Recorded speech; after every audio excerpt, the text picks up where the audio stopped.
Right now, multiple big storms are forming out over the Pacific Ocean, and they are getting ready to slam into the west coast of the United States one after another. This is not one storm. This is not even two storms. We are looking at a full train of massive systems that are going to cause relentless rainfall, dangerous flooding, widespread debris flows, and heavy mountain snow across the west over the next week to 10 days. And here is the part that most people are not thinking about yet. These storms are not just going to disappear after they cross the California state line. The energy inside them does not just evaporate when it hits the mountains. Some of it is going to make it over. And what happens on the other side of the Rockies is the part of this forecast that has my attention right now in a way that goes well beyond the immediate West Coast threat. We are talking about the very real possibility of a significant storm developing somewhere in the central or eastern United States in the days that follow. So let me walk you through all of it, from the first wave hitting the coast this weekend, all the way through what could become a major weather event for tens of millions of people who have never been to California, and whose biggest concern right now is a potential snowstorm arriving 2 weeks from now. Let me start with the West Coast, because that is where the immediate and most certain danger lives right now. What is setting up offshore is a parade of low-pressure systems being fueled by a Pacific jet stream that has been running long, fast, and hard for days. Each one of these systems is tapping into what forecasters call an atmospheric river, a concentrated plume of tropical moisture funneled from the central Pacific directly toward the California coastline. Atmospheric rivers carry somewhere between 7 and 15 times the average flow of water at the mouth of the Mississippi River in their moisture plumes. When one of these aims at a coastline, you do not measure the results in tenths of an inch. You measure them in inches per hour. Up in the mountains, round 2 is not going to bring rain. It is going to bring snow, and it is going to bring it in enormous quantities. The Sierra Nevada is looking at the threat for avalanches with this system, as snow totals stack up in the higher elevations, and the snowpack gets loaded faster than it can stabilize. Several feet of accumulation are possible across the highest terrain, and that is not just a ski resort story. It affects mountain highways, pass crossings, and the communities that sit below those slopes when the warmth returns and the snowmelt begins. And we are not even close to done after Tuesday. Round 3 comes in between Thursday and Friday, starting up in the Pacific Northwest near British Columbia and working its way southward along the coast. Round 4 follows in Southern California around next Saturday. And yes, there are signals for a possible round 5 and even a round 6 further down the calendar, depending on exactly how the jet stream pattern evolves over the next 2 weeks. By the time this atmospheric parade is finally finished, there are going to be locations along the Pacific coastline that have received well over 10 inches of rain, on top of the significant amounts they have already received in recent weeks. And in the mountains, we are talking about several additional feet of snow stacked on top of what has already accumulated over recent weeks. So why is all of this happening? What is actually driving this relentless train of storms? And the answer comes back to the jet stream over the Pacific Ocean, which right now is doing something that is actually somewhat unusual. The jet stream winds are blowing much harder than normal, and they are running in an unusually straight and elongated path directly toward the west coast. Under normal circumstances, the jet stream meanders and buckles, which distributes energy across a wide area. But right now, it is running straight and fast, like a fire hose aimed at the coastline. This pattern is generally considered stable, which sounds like good news. But here is the catch. The atmosphere cannot sustain a perfectly straight jet stream forever. The chaos that lives inside any large atmospheric system will eventually force that straight jet stream to break down into waves.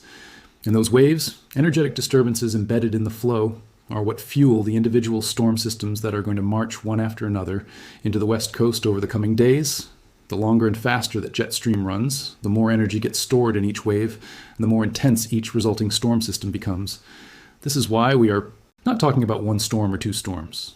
We are talking about a whole relentless sequence of them, each one drawing from an enormous and seemingly inexhaustible reservoir of Pacific energy. Now here is the part I want to spend some real time on, because it is the part of this forecast that most people are not watching yet. The Rocky Mountains act like a giant dam in the middle of the country. When Pacific moisture slams into the Rockies, the air is forced upward, it cools, the water vapor condenses, and it falls as rain or snow on the western slopes. The mountains wring out most of that moisture before it ever reaches the plains. That is why Denver gets significantly less annual rainfall than Sacramento. Even though Denver sits to the east, the Rockies intercept the Pacific moisture before it ever reaches the plains. But here's the thing about dams. When you push enough water against them, some gets over the top.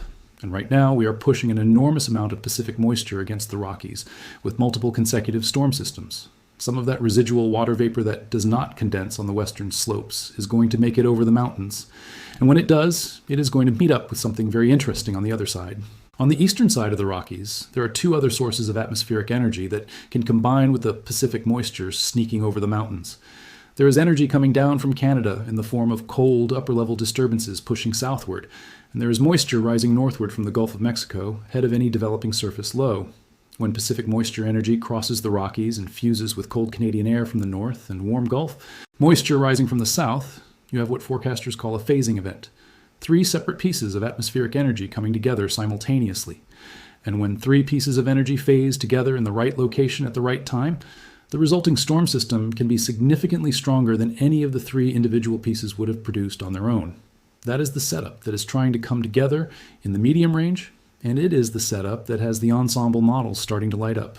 The ensemble models, which are typically the most conservative and reliable tools we have in the long-range forecasting toolbox, are starting to show a meaningful and consistent signal for exactly this type of event, developing somewhere in the January 13th through 16th timeframe.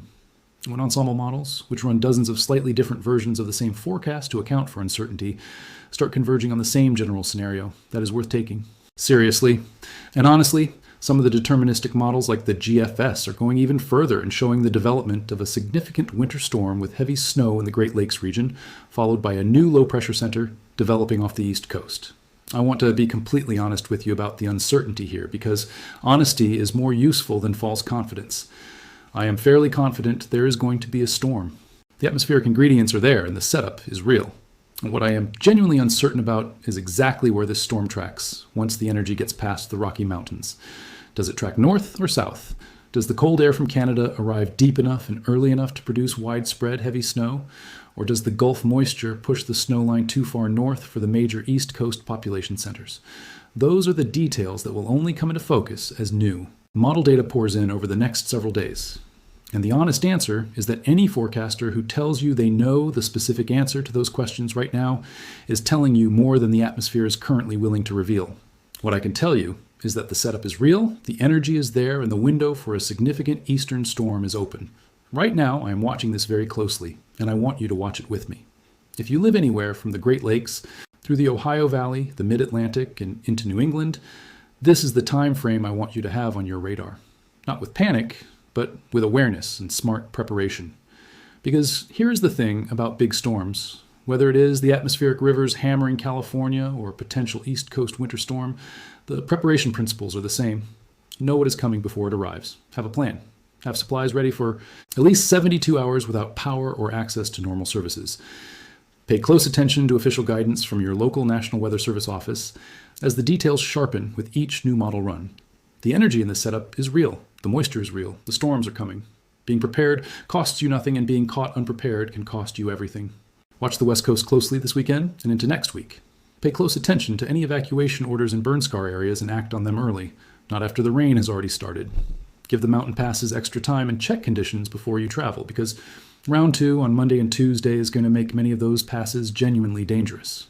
And keep an eye on the signals developing in the models for the central and eastern United States around mid-month, because this Pacific train of storms is not just a California story, it is the opening chapter of a much bigger weather story that is still being written across the entire country. Stay with me as the data evolves, because I will have updates as each of these systems comes into sharper focus. This is one of the most active and complex multi-storm sequences I have tracked in a long time, and I want to make sure you're ahead of every step of it.